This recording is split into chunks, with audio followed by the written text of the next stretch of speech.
Teacher Education Through Open and Distance Learning is a book edited by Patrick Alan Danaher and me, that is Abdurrahman Umar. The book focuses on promoting a greater understanding of how open and distance learning can be used to address the two key challenges facing teacher education, mainly the issue of quality, that is quality of teachers and of teaching, and also the issue of supply or the provision of adequate teachers, particularly in the context of education for all. And the chapters of the book were written by scholars of all regions of the world, Europe, Africa, Asia, and so on. And the chapters focus on a number of issues. One is contemporary research on teacher education through open and distance learning. And the idea here is to understand what the research says about the efficacy or effectiveness of teacher education through open and distance learning. It also looks at the underlying principles and policies of teacher education through open and distance learning. What are the important principles that underlie or that guide the use of teacher education through open and distance learning, or the use of ODL to promote teacher education. It also looks at the various uses of open and distance learning to provide teacher education, specifically pre-service teacher education, in-service teacher education, continuing professional development of teachers, and so on. And the book also addresses issues related to the use of ICT, that is the new information and communication technology, in teacher education through open and distance learning. And that includes, of course, the use of open education resources.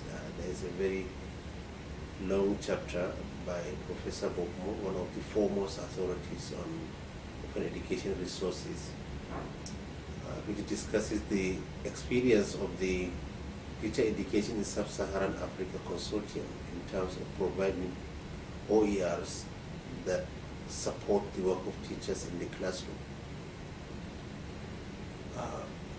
Briefly, these are the main issues that the book seeks to address.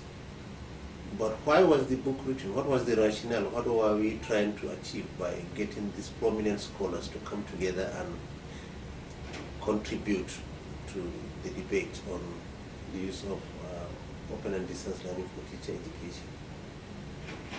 I think the context for this book should be seen in terms of the commitment all countries have made to the goals of the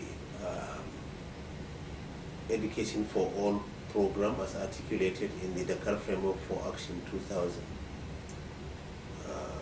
And also in the context of the recent global monitoring report on EFA, which was published recently by UNESCO. What comes out clearly from these and other publications, for example, including the UNESCO Institute of Statistics report on teacher supply, what comes out clearly is that there are huge shortfalls of teacher supply in nearly all the countries. Of course, the intensity differs from country to country, but particularly in the developing countries of Africa and Asia. Worldwide, we are talking about we need 10 million teachers before 2015 or by 2015. Africa alone needs about 4 million teachers. Now the issue is how can this number of teachers be provided before 2015 if we simply relied on conventional brick and mortar approaches to teacher training? What we obviously need is more innovative approaches, such as how we can harness the potential of open and distance learning to train more teachers in order to meet the targets set in the Dakar Framework for Action. It is in this context that we brought together 10 scholars from more than 10 scholars from different parts of the world to look at the various issues related to the use of open and distance learning to provide teacher education. The overall aim, of course, is to promote an adequate understanding of how you can use open and distance learning in teacher education, both for pre-service training and in-service training, and also for continuing professional development. It is our hope that the readers of this book will come to a better understanding of how we can harness the potentials of open and distance learning to train teachers of good quality in different regions of the world. Thank you.